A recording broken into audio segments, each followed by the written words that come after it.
With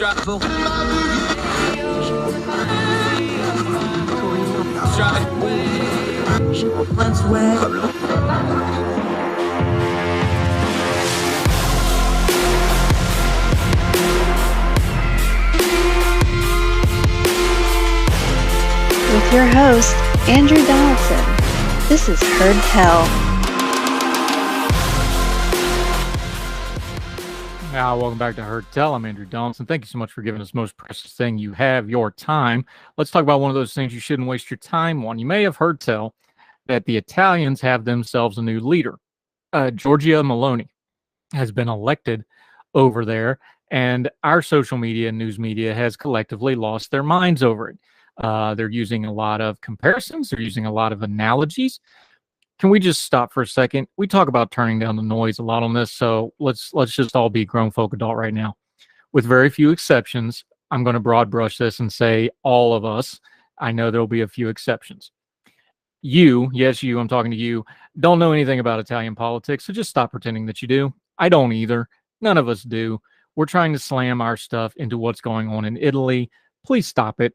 In the palm of your hand, you have this magical device that not only can tell you things like cat pictures and how to yell at people, it can also give you insight, like you can read up on the history of Italy. You can read up on Italian politics, and you can actually learn what's going on over there before you hot take something off on Twitter about how so-and-so is the reincarnation of Mussolini, or how something is obviously right or not right, or socialist or not socialist, or fascist or not fascist. Some of that stuff may be true, but unless you put in the work to learn it, you don't really know that. And just because some talking head said so or some Twitter thread said so, that doesn't mean it either. So let's do a little reading about it. I'm going to pick from the Atlantic here. We're going to link to this whole piece. Again, read it for yourself, go through all this stuff, learn this stuff for yourself before you do things. So here's the deal.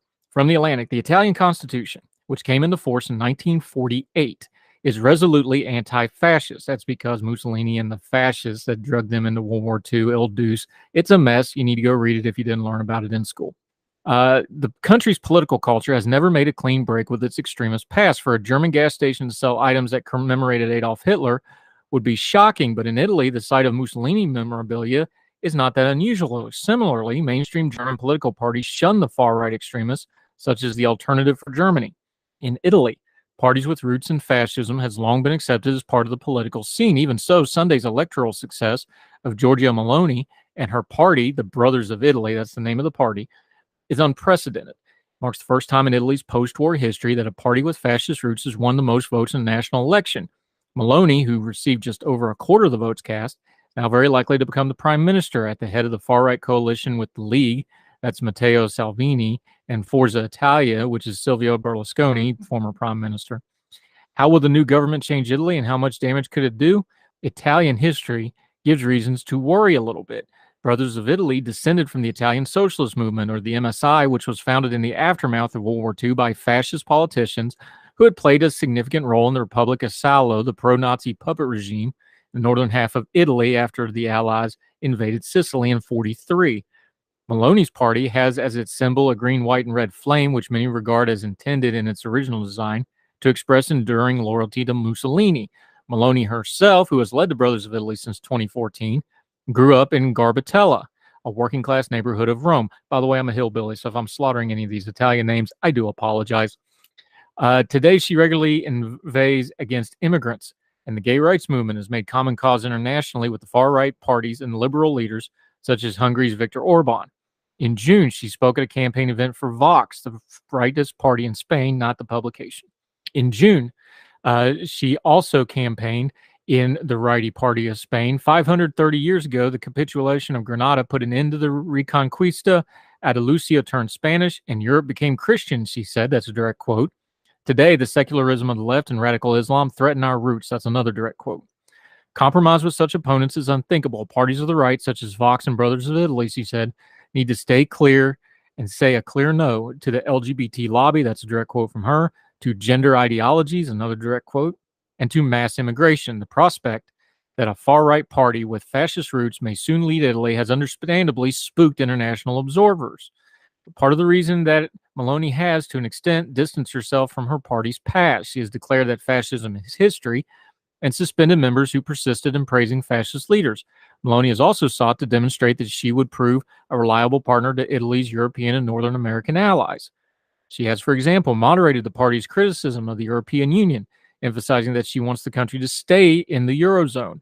And unlike many other far-right leaders in Europe, Maloney has been a vocal critic of Vladimir Putin and a staunch supporter of Ukraine. But the chief reason to doubt how much Maloney will change Italy is simply that she's neither as popular nor as powerful as her electoral victory may suggest. Her star is burning brightly now, but it may dim just as quickly. In the country's previous national election in March of 2018, the Five Star Movement stunned international observers by winning nearly a third of the vote. Maloney's Brothers of Italy just had 4%. Over the next 3 years, 2 consecutive governments collapsed amid chaos and acrimony, also a lot of controversy and corruption because it's Italy politics, making it impossible for any political parties to form a cohesive governing majority. Out of options, all the major factions in the Italian parliament agreed to February 2021 to form a technocratic government of national unity under the leadership of Mario Draghi, the former president of the European Central Bank. Maloney's Brothers of Italy alone stayed in opposition. As many observers predicted at the time, that holdout position guaranteed her assent. Given the economic stagnation and pandemic pain the country experienced, Brothers of Italy's rapid rise in popularity was hardly surprising. This suggests that Maloney's victory on Sunday had less to do with nostalgia for Italy's fascist past than with anger at the country's parlous present. By the same token, Maloney's popularity may soon wane after she takes on the responsibilities of governing. The fate of the last newcomer, hyped as the future of Italian politics, is instructive. Since the surprise success in 2018, the Five Star Movement lost more than half of its vote share and now languishes on the sideline. Even how long Maloney will be able to stay in office is unclear. Although she now heads the biggest faction in the parliament, she will need to maintain the support of both cantankerous coalition partners, Salvini, who will do what he can to take the limelight and is likely to clash with Maloney on foreign policy. For example, he doesn't really want to help Ukraine, and Berlusconi, even ever the opportunist after 3 terms as prime minister, will have little compunction about selling out a political partner if it suits him. Given how volatile these personalities are, again, it's Italy, and how unstable coalition governments in Italy have proven in the past, a collapse of the government within a year or two or sooner would not be shocking. Long story short, if you don't know much about Italian politics, I know I don't, I suspect you don't, simmer down, let's see what happens and what develops. Get good information, don't just smash send on whatever's trending or try to put our Western politics, especially our American politics, and our terms like right and left and fascist on top of what's going on over there. Things that are different are not the same, especially when it comes to Italian politics, because they're very unique. Even in the crazy world of international politics, they do it different over there. And we should observe and learn and talk a little less and stop projecting our own mess on top of them. This is going to be messy enough. Let's watch and see what happens and not make fools of ourselves pretending like we know. More Heard Tell right after this.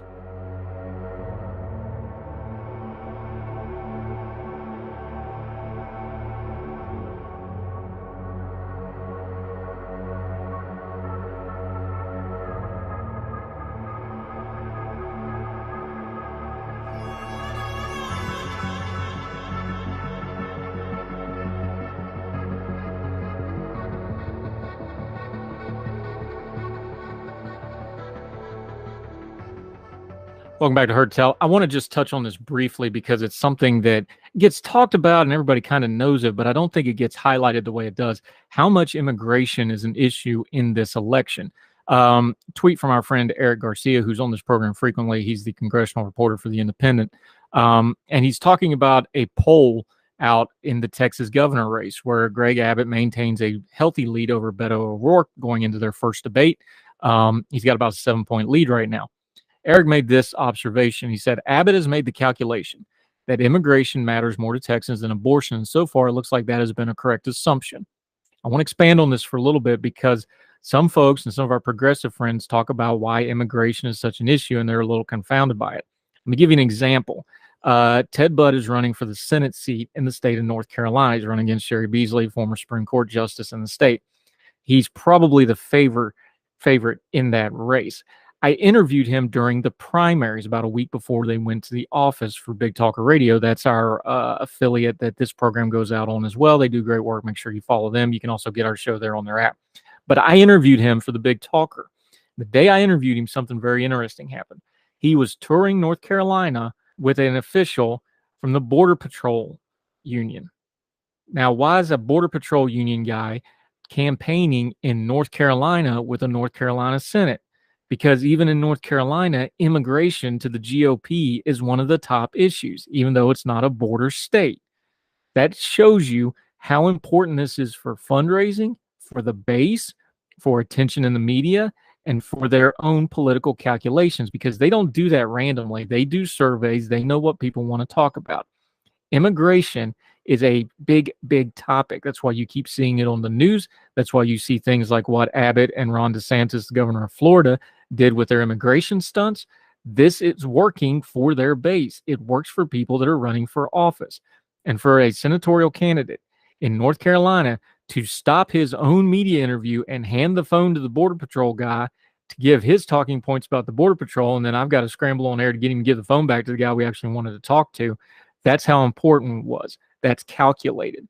If you don't think immigration is driving a lot of what's going on the GOP right now, you are absolutely kidding yourself. It's going to be an issue. It's not going to change. And it's not policy-driven stuff that they want to talk about. They want to use it as a buzzword. They want to use it in the abstract. And they want to use it a lot like crime is being used right now to get people in line to support their policies over the other party. It would behoove the Democratic Party to get a little bit more cohesive message on it as well. But that's their issue. The GOP is going to talk about immigration. They're going to talk about it in negative ways that are a lot more fear and stuff than what's actually going on the ground. You can get mad as you want. That's just the reality of it. And those two antidotes, what Eric's mentioning, what I'm mentioning, we're going to see that again going into 2024 because it drives money and it drives votes. And that's the name of the game. More Heard Tell right after this.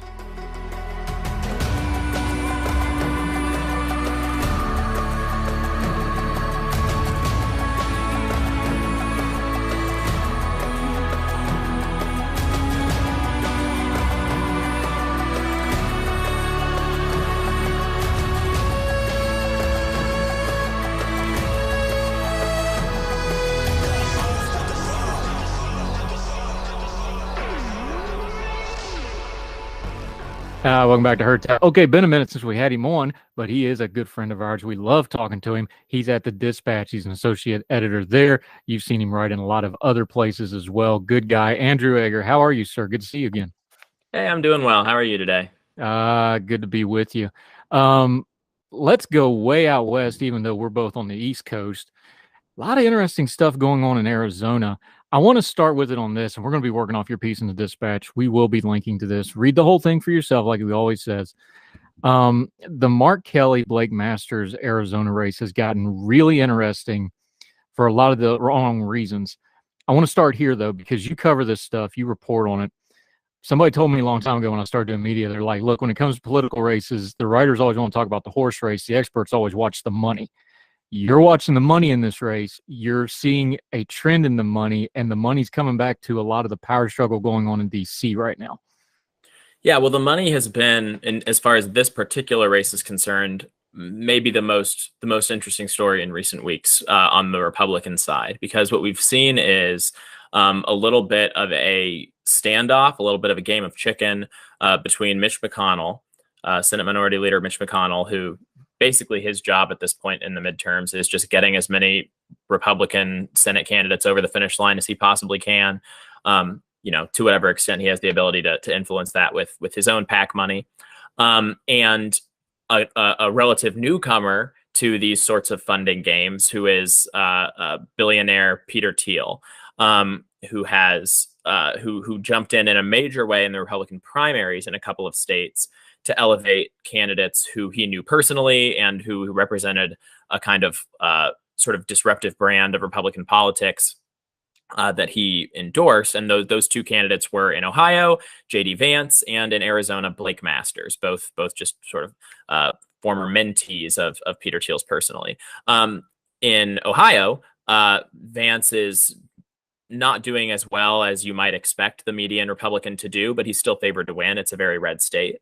In Arizona, Blake Masters has been lagging behind what you might expect kind of the median Republican to do in a relatively favorable year for Republicans nationwide in what's, an extremely purple state. Joe Biden won it by a hair in 2020. Essentially, you've got Carrie Lake in the governor's race running a couple points ahead of her competitor, even though she is like as MAGA as they come. She's not, exactly a big tent person who's drawing from like every possible Republican voter, but she's still running ahead. Blake Masters, by contrast, running against Democratic Senator Mark Kelly, is running about 8 points behind, maybe between 5 and 8 points behind, depending on the poll. And so with Democrats wildly outspending Republicans basically across the board right now, Mitch McConnell has been leaning on Peter Thiel, who put up a ton of money for Masters in the primary, basically saying, look, you put $15 million up for this guy and you got him through the Republican primary, probably over candidates that I would have thought would have been stronger in the general, that I would have rather seen.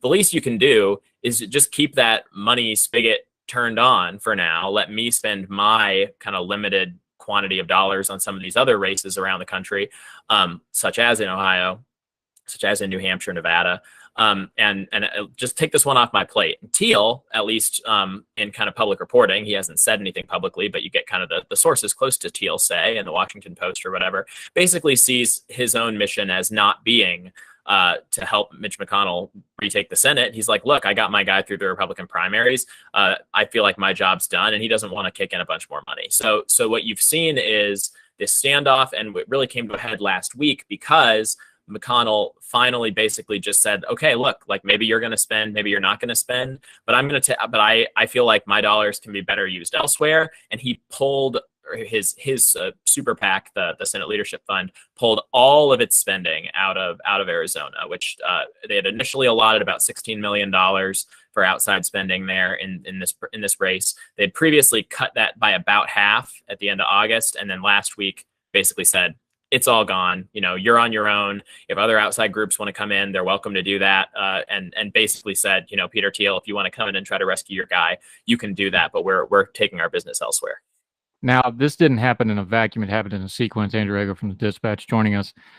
The reason McConnell's involved at all is because he's fighting on another front with Rick Scott, who's actually got the job of getting people elected to the Senate as his job as chairmanship. He's been fighting with Rick Scott. He's stepping in because of a lack of funding coming from there. That's part of the story, too, because you got Mitch getting kind of tugged in both. From Mitch's point of view, he's going to be like, usually this wouldn't be my job to do this, but I'm stepping in and doing it. That's going on at the same time in parallel to the story. Right. There's and you always see, there's always a bunch of different groups that kind of ideally work hand in glove with one another, if not with the campaigns. It's illegal for them to work hand in glove with the campaigns, but just kind of fellow travelers on the road toward getting as many Republicans elected as possible. And the primary arm of that, as you say, usually the National Republican Senatorial Committee, which is chaired by Senator Rick Scott of Florida right now. They, as just a matter of dollars and cents, have not been unbelievably productive in the fundraising, in getting out the money to Republican candidates. That's kind of one leg missing of the stool, and a second leg missing of the stool for a lot of Republican Senate candidates right now is that Donald Trump, despite not being on the ballot and not being in office, continues to hoover up a remarkable amount of the small dollar Republican donations that are available around the country. He's got about $100 million he's currently sitting on in the bank as per his most recent FEC reports. And he has done a little bit, but not that much, by way of, tossing a little bit here, a little bit there to candidates. So basically, with kind of the small dollar stuff mostly going to Trump and the NRSC largely missing in action, you always have these kind of leadership PACs that get involved and things like that. But it's definitely McConnell's PAC has had to sort of take on an outsized role in this particular cycle for those reasons. Yeah, Andrew Egger joining us. The other part of this story that involves money is Masters' opponent, Mark Kelly. And something that for some reason isn't getting covered in this story, but all the insiders I talked to and all the reporters, this is the first thing they mention. Kelly has been an absolute money printer. He's one of the biggest fundraisers for Democrats across the board, not just in the Senate. He's the biggest fundraiser they got, and it's not particularly close. He's got something like $24 million on hand.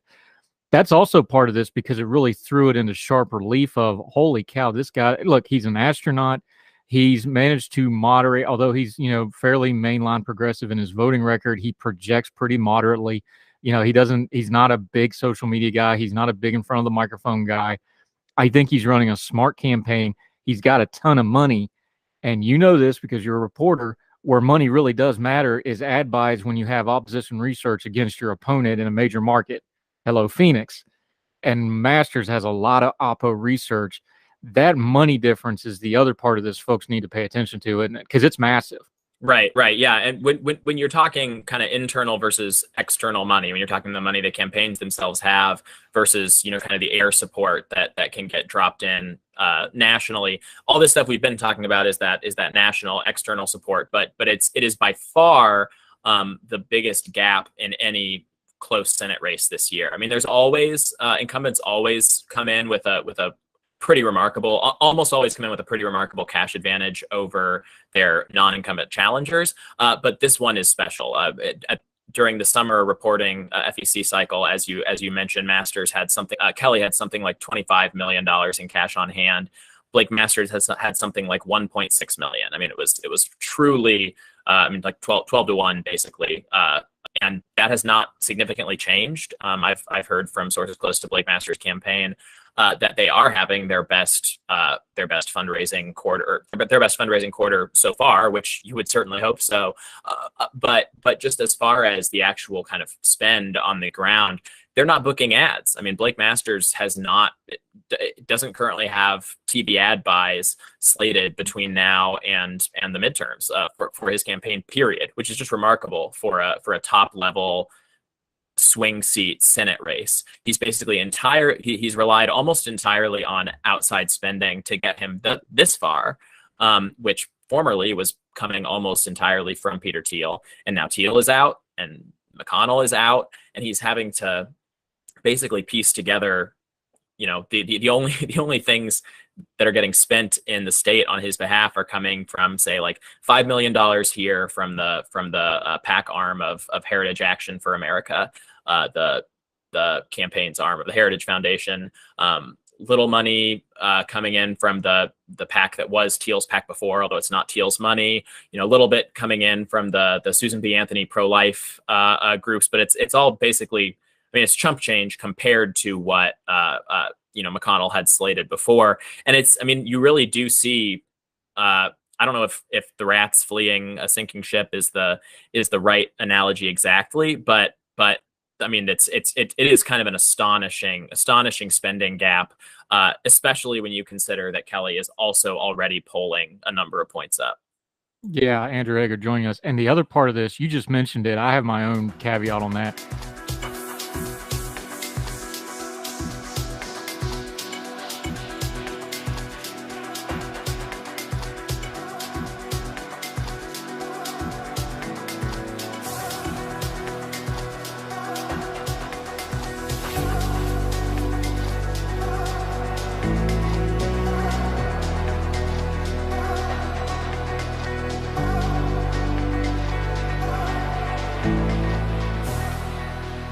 When I'm watching politics, one of the things I really pay attention to is when the blame game starts before you actually have a result.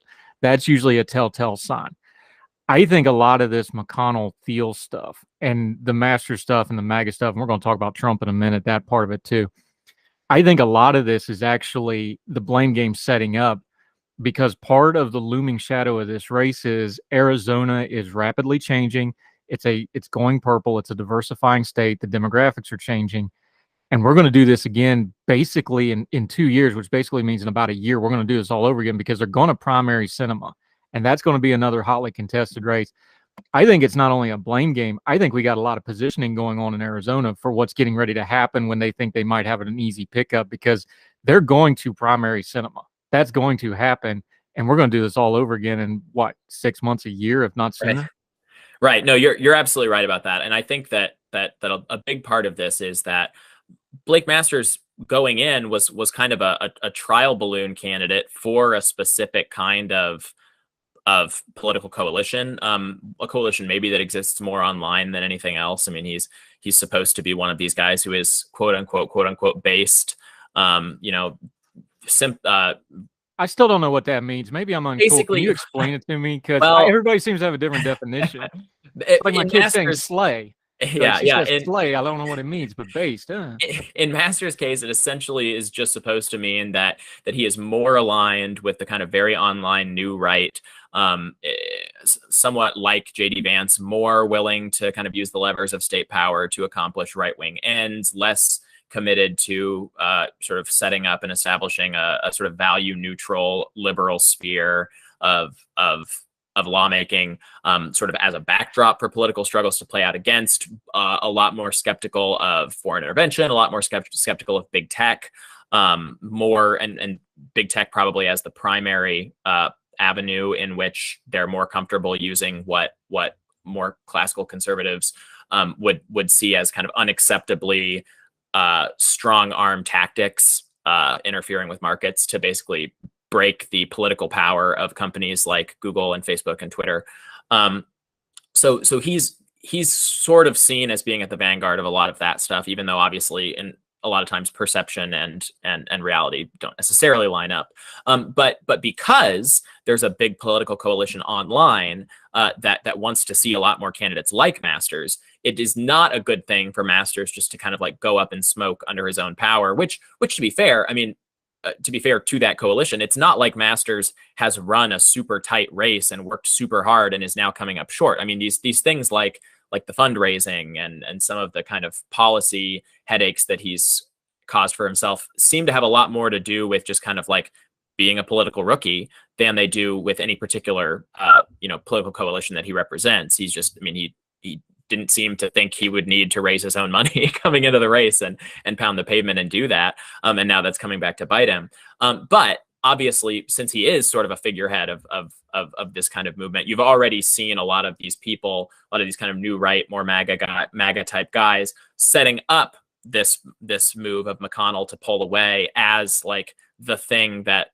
maybe is going to have sunk the Masters campaign, which is, I mean, in my analytical point of view, extremely transparently just a cover. But what you've seen is probably the most prominent move of this kind. I mean, obviously there have been a lot of op-eds kind of chastising Mitch McConnell from media aligned with these people. But the chair of the state Republican Party, who is Kelly Ward, who's a very just kind of very, very MAGA type grassroots person. I mean, like she was all in on the election fraud stuff a couple of years ago, still is, that sort of thing. She sent an open letter to McConnell immediately prior to his pulling out the move, and I guess she sent it. The state party sent it. She's the chair. Basically just saying, look, this is a winnable race. We really need you to double down here. We really, really think that, the more you spend, the better off we are. And she didn't just send it to Mitch McConnell. It's an open letter, right? It's setting him up to kind of to be the fall guy if and when Masters loses. And you can see why they would rather it be McConnell, the kind of establishment guy who they could point the finger at, rather than saying, okay, was Blake Masters a bad candidate?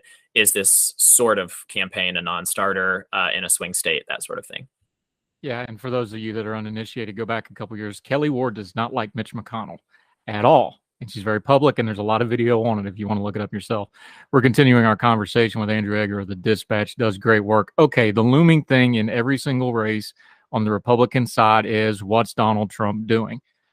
Well, he says a lot of stuff. He truth socials a lot of stuff because he can't tweet anymore. He releases statements about a lot of stuff.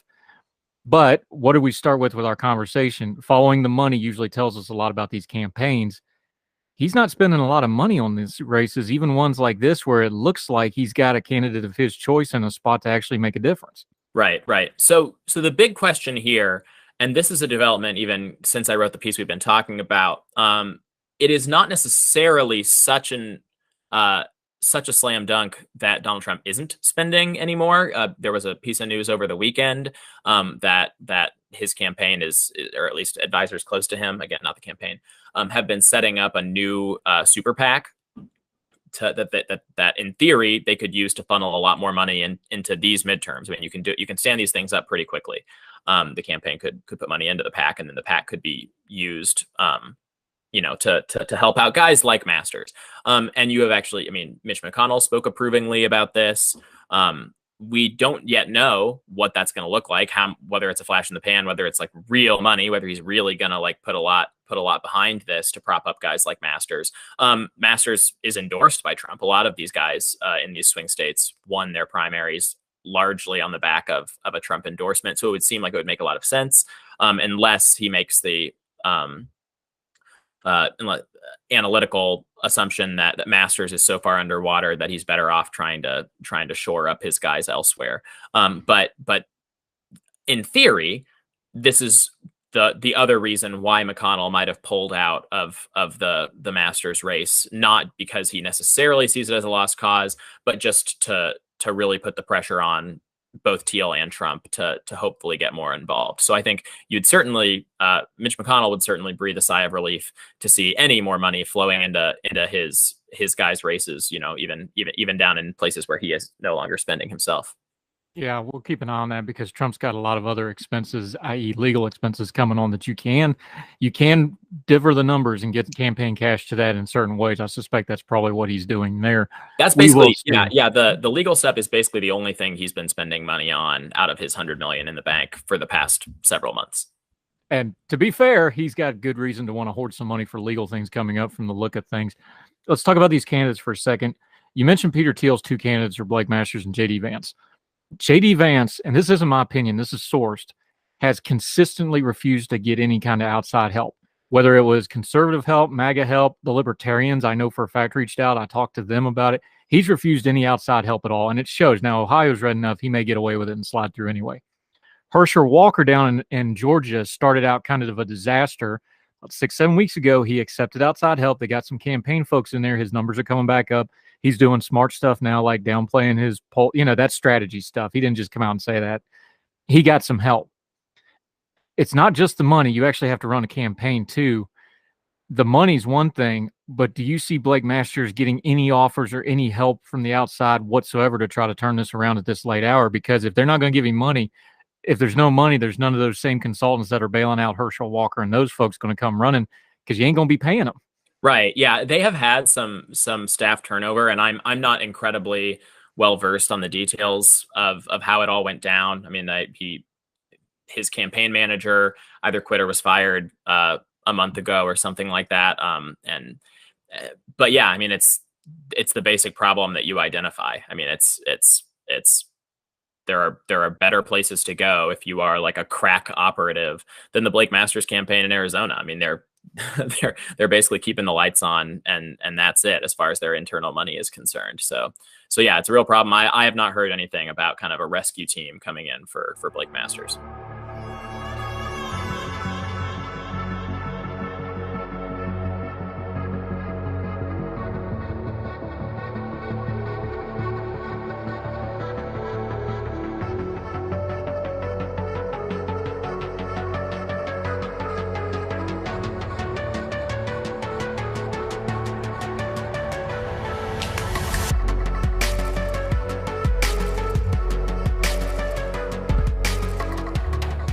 What do we make of McConnell here? Because he's getting towards the end. If they don't get the majority back, it's hard to see where maybe they probably won't get it the next cycle either. It's not even politics. Like the Senate runs more to the cycle than the House does because you got certain races in certain places, a third of the Senate every 2 years. You can kind of guess where it's going to go. This seems like a weird way for him to spend his last hurrah. Does he do this out of duty, do you think? Does he really think they got a chance of taking the Senate? What do you think his motivations here, or is there a little bit of pride involved here of like, no, wait a minute, I'm still in charge here, especially with the Rick Scott stuff going on behind his back. Like, no, I'm in charge. Let me flex a little bit here because I've got the money to do it. Yeah, I've always felt like Mitch McConnell is one of the easiest guys to do kind of psychoanalysis on in all of politics. I mean, it's like he wakes up every morning, trying to maximize Republicans' chances of retaking the body and making him majority leader again, right? So those odds have slimmed somewhat over the summer. It's not looking as good that he's going to get that back from Chuck Schumer as it did before. But it's all, I mean, it's just, you can usually just count on McConnell to make the high percentage play. So he has a certain amount of dollars to spend in his PAC to try to, find some path, some strategic path back to the majority. And he's just taking the play that maximizes that. And I think, I mean, as far as pride and things are concerned, I just think he's been willing to eat a lot of indignity all through the Trump era. He's usually willing to be the bad guy. He doesn't have a tendency to kind of blink in the face of these kind of pressure campaigns of like, well, look, if you don't sort of go along with this strategic line, you're going to look really bad in conservative media, which is also part of the reason why he's become such a conservative media villain a lot of the time. It's just kind of the proto-establishment guy. I see basically no reason to believe that there's anything other than strategic considerations going into a lot of these things. Some people have said, Blake Masters was kind of insulting to Mitch McConnell during the primary, and maybe that's why. I don't necessarily buy that. Masters had already significantly moderated his tone on McConnell after he won the primary. McConnell's hosted fundraisers for him in DC. So it does seem, I mean, in theory, that line is there. I think if Masters does lose, people will make a lot of that. But again, I think the easiest analytical line, and usually the most accurate one, is McConnell's trying to help Republicans retake the Senate by any means necessary. Yeah, Andrew Egger of the Dispatch joining us. You mentioned it specifically in your piece. I kind of was setting that up for this because whatever you think of cocaine Mitch, good, bad, or indifferent, he wants the Republicans to win, the party to win, raise all boats. If he's got to do a little dirty work to do that, he'll do that. If he has to do whatever, he wants the Senate. That's his sole goal. The reason that's clashing with people like Peter Thiel, with people like Donald Trump, with the MAGA wing of the party, is because they first and foremost want a specific kind of candidate to win. And then they think about majorities somewhat secondly. That's the conflict. And this is not going to be the last time the GOP deals with this. They're going to deal with this in 2024, whether it's Trump or somebody else.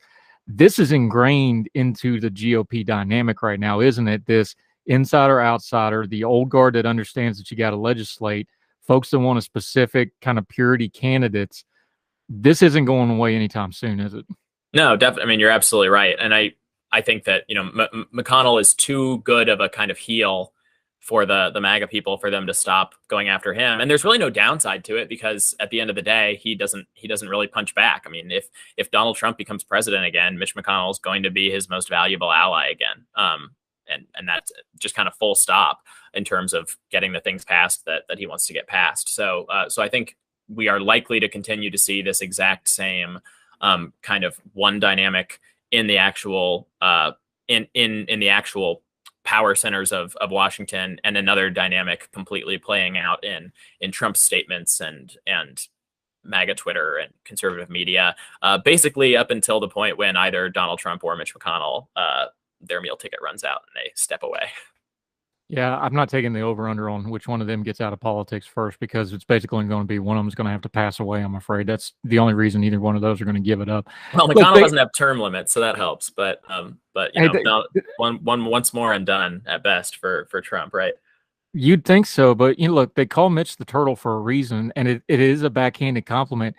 You use the term heel. That's a pro wrestling term for those of you that are uninitiated. He plays the bad guy on purpose to get the result he wants. He understands that he can take the flack. He's electorally secure. That's why he can tolerate things like Trump because, Trump really can't touch him. So he can play along.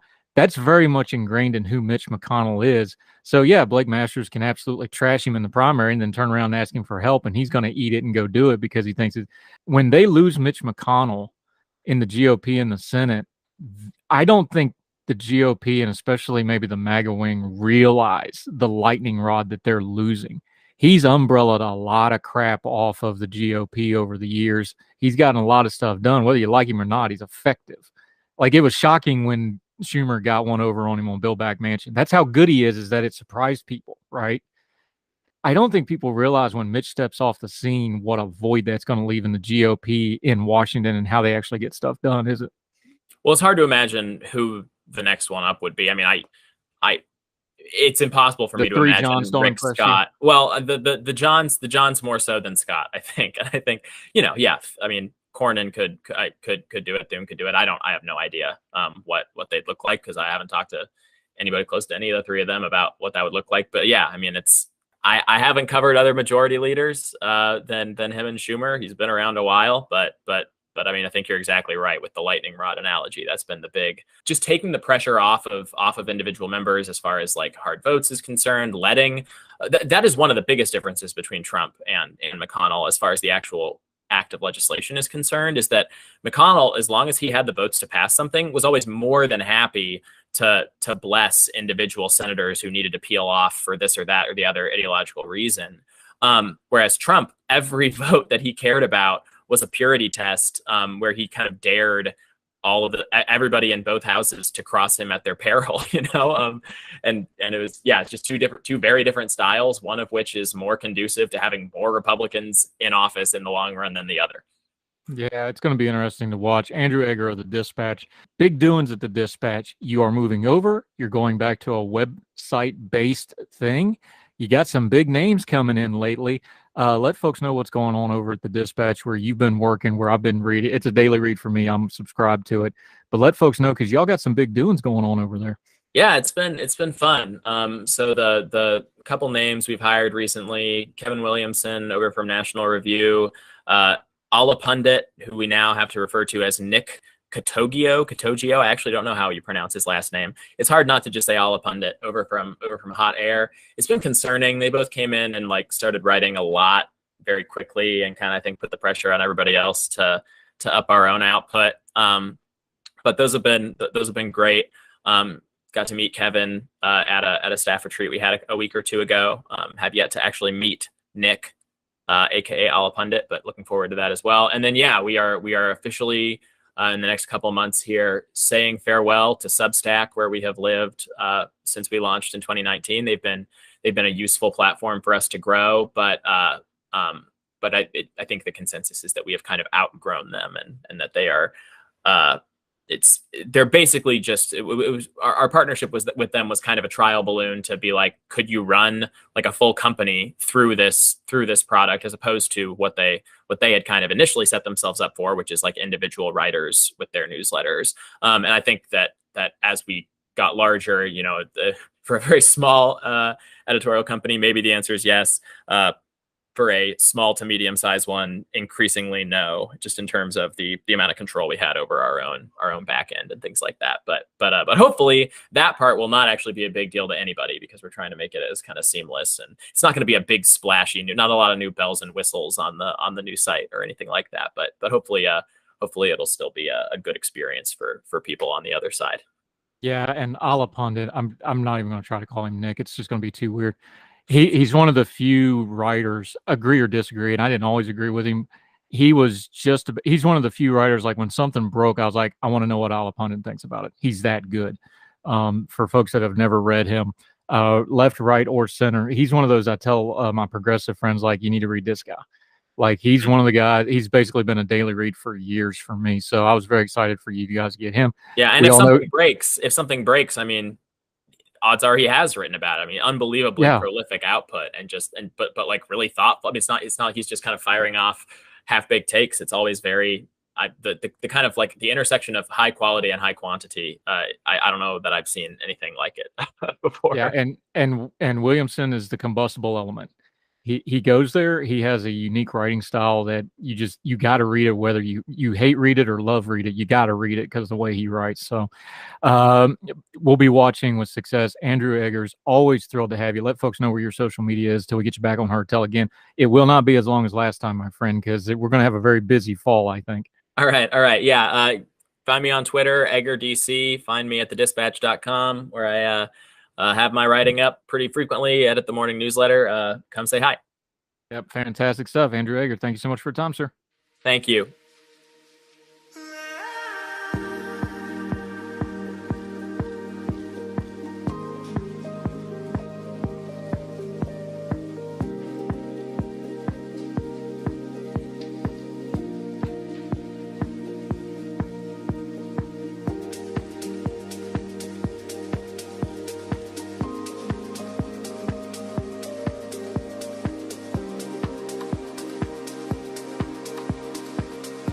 Going back to Hurt Tell.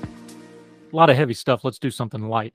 I love the actor Alan Rickman. He's, of course, iconic. He had so many roles over the years, from Die Hard to Harry Potter to, name whatever you want. Bottle Shock was a particular favorite. He just was good in whatever he was in. It's not accidental, but anyway, they've released some of his personal diary. He carried a scratchbook diary where he would just write 2 or 3 sentences every day in it. That's been publicly released now. And also, some of his co-stars and closest friends have been writing memorials. This is from The Guardian. This is Emma Thomas, the eminent actress that he worked with many times and was a very close friend to. She wrote this, and I wanted to bring it up on the show as we remember the great Alan Rickman. The most remarkable thing about the first few days after Alan died was the number of actors, poets, musicians, playwrights, and directors who wanted to express their gratitude for all the help he'd given them. I don't think I know anyone in the business who has championed more aspiring artists, nor unerringly perceived so many great ones before they became great. Quite a number that lately, they said, been too shy to thank him personally. They found it hard to approach him of all the contradictions in my blissfully contradictory friend. It is perhaps the greatest, this combination of profound nurturing and impenetrably distant. He was not, of course, distant. He was alarmingly present at all times. The inscrutability was partly a protective shield. If anyone did approach him with anything like gratitude or just a question, they would be greeted with a depth of sweetness that no one who didn't know him could ever guess at. And he was not, of course, unflappable. I could flap him like nobody's business, and when I did, he was fierce with me and did me no end of no good. He was generous and challenging, dangerous and comical, sexy and androgynous, viral and peculiar, temperamental and languid, fastidious and casual. My list is endless. There was something of the sage about him, and he had to be more confident, and he'd been all the more corruptible.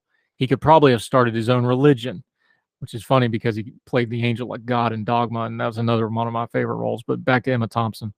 His taste in all things, from sausages to furnishes, appeared to me to be impeccable. The trouble with death is that there's no next. There's only what was, and for that I am profoundly and heartbrokenly grateful. The last thing we ever did together was change a plug on a standard lamp in his hospital room. The task went the same way as everything else we did together. I had to go. He told me to try something else. I tried it and it didn't work, so he had to go. I got impatient and took it from him and tried again, and it still wasn't right. We both got irritable. Then he patiently took it all apart again and got the right lead in the right hole. I said, screw it in. We complained about how fiddly it was. Then we had a cup of tea. And it took us at least a half hour. And he said afterwards, well, it was a good thing I decided not to be an electrician. Good for us as well. I do miss him on stage. I hope his memory is a blessing to his family and friends. Thought that'd be a better way than some other political story to end our time together today, which it is over. That's do it for Heard Tell. Make sure you're following us on however you're watching or listening, iTunes, Spotify, YouTube. Make sure you're leaving a rating and a comment. We'd love to read those. Make sure you share us on your social media. We sure appreciate it. Coming off the biggest week we've ever had of downloads, that's all because of you. We do good work, and you tell people about it. That's the partnership. As long as you keep listening and watching, we'll keep doing it. So wherever you are, across the street, around the world, thank you so much for joining us. We hope you and yours are well. We hope you are well fed. And we'll talk to you again real soon for more Heard Tell. All the music on Heard Tell is provided under a Creative Content license from monstercat.com.